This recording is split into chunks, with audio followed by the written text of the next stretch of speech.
Hey, Warrior Nation, welcome back. Hey, I get it. Entrepreneurship isn't for everyone, but thinking like an entrepreneur at work can not only make your company more innovative, it can accelerate your career by setting you apart. Hey, Warrior Nation, this is Nile Harris. I'm a life strategist, consultant, and speaker working with aspiring entrepreneurs and transitioning professionals to transform their passion and purpose into profit. And this week, I'm talking to you about how to think like an entrepreneur at work, or also called an intrapreneur. Bringing that entrepreneurial spirit to work can set you apart from your peers and help accelerate your career while also benefiting your company. But before we get started, I would love it if you would subscribe to my YouTube channel. And if you find this content useful, like and share in your community. Also, join me on social media on Instagram, Facebook, and Twitter at I am Nile Harris. And also connect with me on LinkedIn at Nile Harris. Let's dig in. Entrepreneur, right? Like I said, is not for everyone, but being an entrepreneur at work is thinking like an entrepreneur, bringing those innovation skills, that outside the box thinking to your work.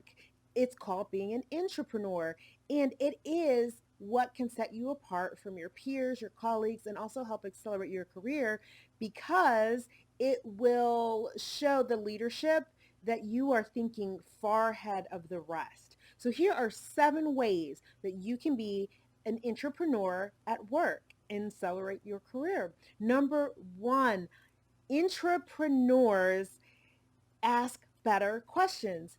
Leaders ask good questions, right? People ask good questions. Those people who dig a little deeper, look a little further, look under the surface, kick the tires, they are curious, and people who are curious or people who are interesting. The entrepreneurs take it a little bit further. They're not just asking questions to ask questions, they really want to understand the mechanics behind a decision, and they will pull back the layers to understand and separate what is symptom versus what is cause.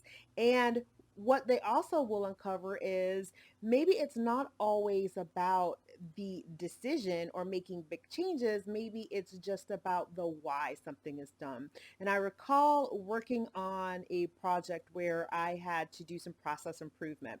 And there was one part in the process that seemed to be the bottleneck, and it just kind of slowed everything down.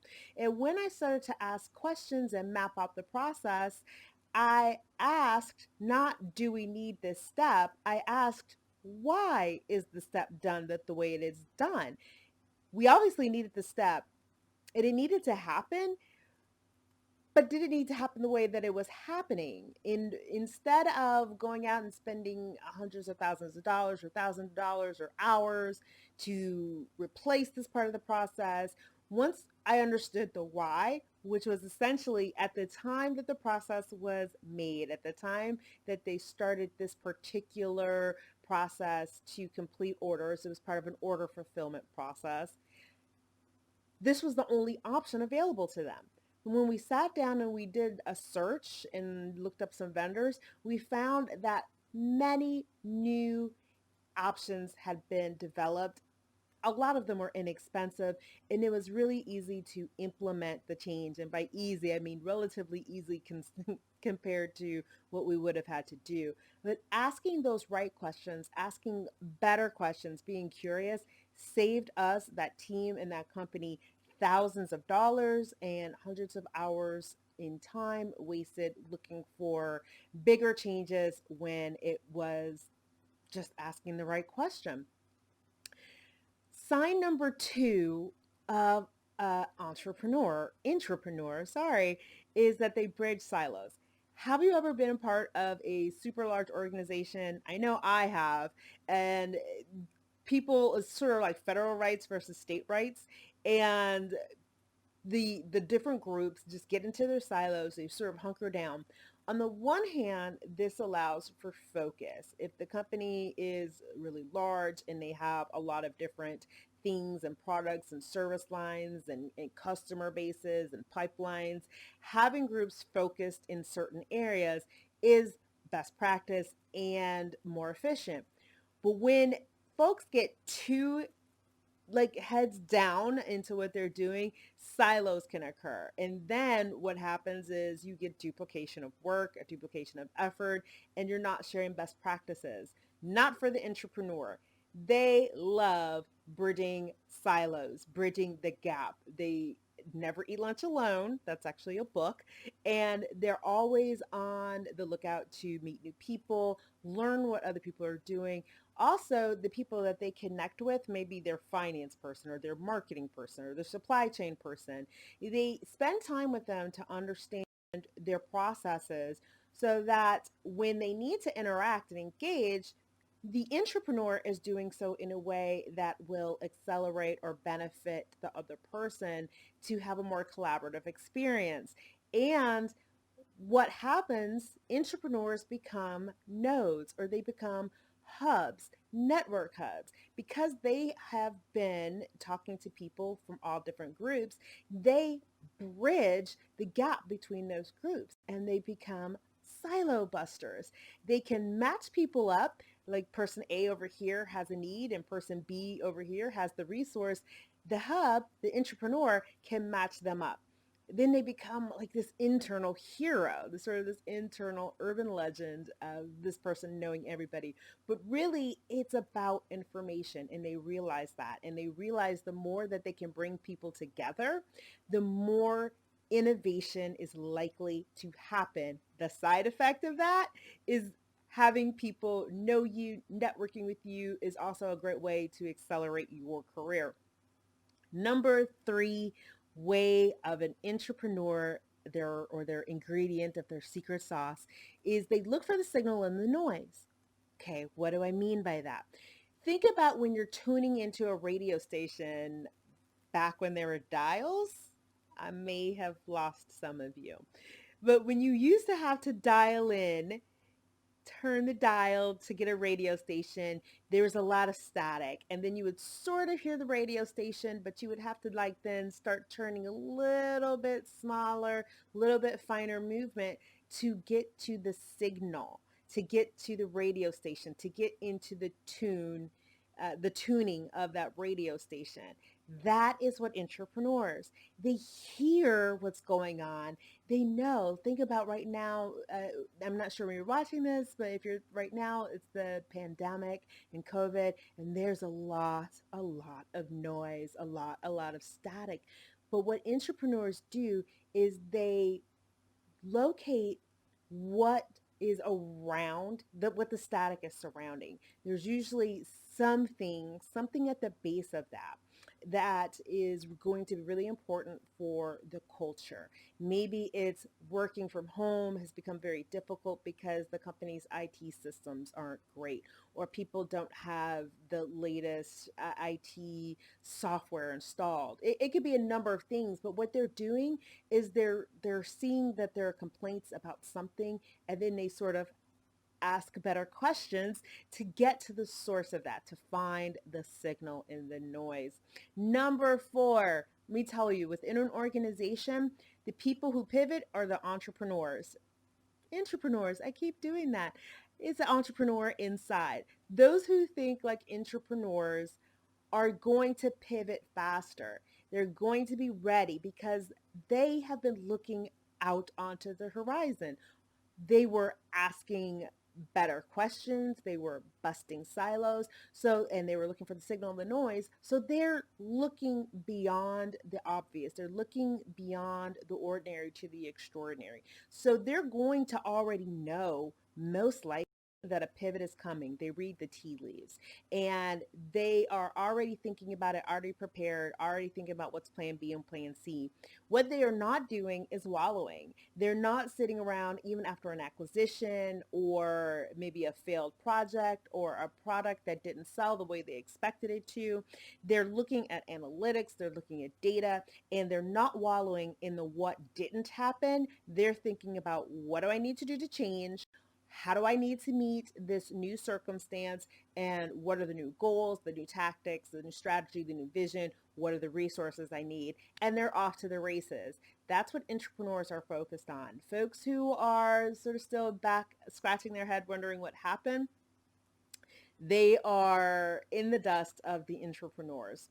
Number 5 trait of entrepreneurs is that they eat risk for breakfast, lunch, dinner, and snack time. They take calculated risks, and that's really what we're saying here is they will, because they've done the first 4 things by asking better questions, they have their eye on the horizon, with their foot in the present, they are thinking about what risks, what calculated risks in terms of how to set themselves apart from not just their peers, but how can the company set itself apart from the competition. If they manage a product or a service line, they are thinking about what's next. How can we best serve our customers next? And they look at data. They're, again, asking better questions to understand what is coming down that pipeline and what is a risk to take and what is a risk to not take. So sometimes not taking an action is also a risk because you don't want to jump on the bandwagon. You don't want to be too far ahead of a trend and you don't want to be behind in the trend. But an entrepreneur, it at work, an entrepreneur will be looking for when is that right time to move, and they will move. Doesn't mean that they'll hit it out of the park every time. It doesn't mean that they'll be right, but they are willing to take the big swings that other people are not. Number 6 trait of an entrepreneur is so super important.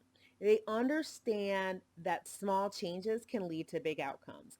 Have you ever been in an organization where a leader comes in, a new leader high up the chain comes in, and the first thing that they want to do is restructure the organization?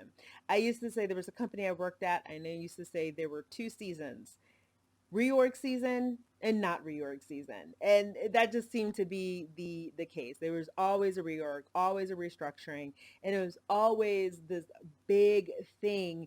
And I was never quite sure what the outcome was, if the outcome was equivalent, if there was a big return on that reorganization. But small changes can lead to big outcomes. So one of the examples I gave in a post that I did a while ago was my dog, bless her heart, is 17 and she needs a little help walking. So I got her this doggy walker, sort of called a doggy wheelchair, if you will. And when I got her in it, it's adjustable. And when I got her in it, at first she kind of struggled and she went kind of slow, but she was doing okay. When I made just a small adjustment of bringing the wheels in just a little bit closer to her, she took off as fast as a 17-year-old beagle can take off. But that super small change made a big difference. Another example I can think of, I used to do martial arts in college, and I would sort of flinch when paired up with somebody I thought was bigger or stronger than me. And my sensei came over to me and just made one small adjustment in my stance. And that stance made me actually feel a little bit confident. I just had to move my back leg back a little bit further so that my reach with my left hand was a little bit further in front of me. So I felt like there was more distance between me and the potential assailant, whereas before I was a little bit closer to them. Super small change, and it led to such a big outcome.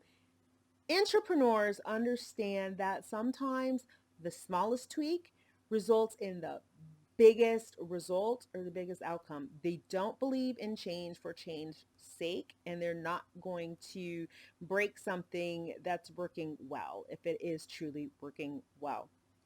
And number 7, this is super big. Number 7 trait of an entrepreneur is they embrace the suck. And right now in 2020, we might be feeling like there's a lot of suck. A lot of folks are saying, I want to get back to normal. I want to just get back to work. I just want to get back to the way things are. Entrepreneurs are busy creating the new normal. the old normal is gone. It truly is. And they are focused on what can I do to pivot, ask better questions, meet the day, meet the occasion, how the company strive in this environment, and then how do I help them win? How do I help them innovate? How do I help my team innovate and pivot? They are looking, they've said goodbye to what was. They're already thinking about, well, maybe I can leave my entire team at, to work from home. We saw several companies do that. We saw several companies say, you know what, we didn't think that people could work from home, or we did think there were some positions that couldn't work from home. And when they found out differently, so they embraced it, like, hey, folks got to work from home. And then they embraced it further by saying, well, this is the future of work. This is the new way of working. Why go back to the way things were, people feeling stressed that they had to get home in time to make dinner or be home for the kids, or they didn't feel like they could focus and concentrate. And if people want to come into the office, having a place for them to come and interact with people, because that's still important. This is what entrepreneurs are thinking about. They're thinking about the future of work, the new way of work. They're thinking about how can we meet the moment, because the suck isn't going to suck forever. And entrepreneurs understand that right now, and it doesn't matter, a time of crisis, whether it's the pandemic, whether it's anything else, sudden fall in stock, entrepreneurs understand that crisis is a way of opportunity. It is a time for opportunity. It is a time to build. It is a time to sow seeds, because when things come out of crisis, it's going to be time to reap what you've sowed. And anybody who is heads down, getting the work in, pivoting, asking better questions, how do we create the new normal, they're going to be on the leading edge. They're going to be on that upward swing, while the people who were wanting to just get back to normal weren't preparing for the new normal. They weren't thinking of, they were thinking things are just going to go back. And again, doesn't matter if it's a pandemic, doesn't matter what type of crisis it is. Crisis is change. Things will be different. And folks who are not embracing the suck and thinking about what to do next, it won't. So here's the thing. Those were the 7 traits of an entrepreneur. Now, why is it being an entrepreneur at work important? Like I said, it not only helps the company innovate, it helps you accelerate your career. Think about it. When you look at a person who's at the top, or your executive committee, your CEO and your CEO's cabinet, are those people that just embraced normal, who just did the everyday average thing? Or were they people who did something out of the ordinary, that they did the unexpected, outside of the box? Whether it worked or not, they were willing to take that risk and put themselves out there. When it comes time for the big initiatives, leadership will be thinking of the people they think are going to be able to wrap their arms around it, drive buy-in, and get the job done. They are going to be thinking about the people that made the big swings, even if they missed. So be the person who makes big swings, good swings, calculated swings, because you will land on the radar. And just a tip, if you want to be a good entrepreneur, building silos is going to be important. Building that network, having sponsors and kids who, when you do make these swings, you've bounced it off people, you've gotten buy-in on this, and you've generated a groundswell of support. So people will be able to say, you know what, even though that idea didn't work, even though that initiative didn't work, Nile went to all of these different people, or Steve went to all of these different people and drove buy-in. Jill had these conversations across the organization, and this was the original intention, but we got something different and it worked too. They're going to be thinking of the names of the people who are willing to put themselves out there, and that's why it is important to be an entrepreneur. So go out there and think like an entrepreneur at work, starting today. And I wish you well in this journey of being an entrepreneur, because like I said, being an entrepreneur isn't for everyone, and that's okay. It doesn't matter that it's the latest fad or in fashion thing. Do you.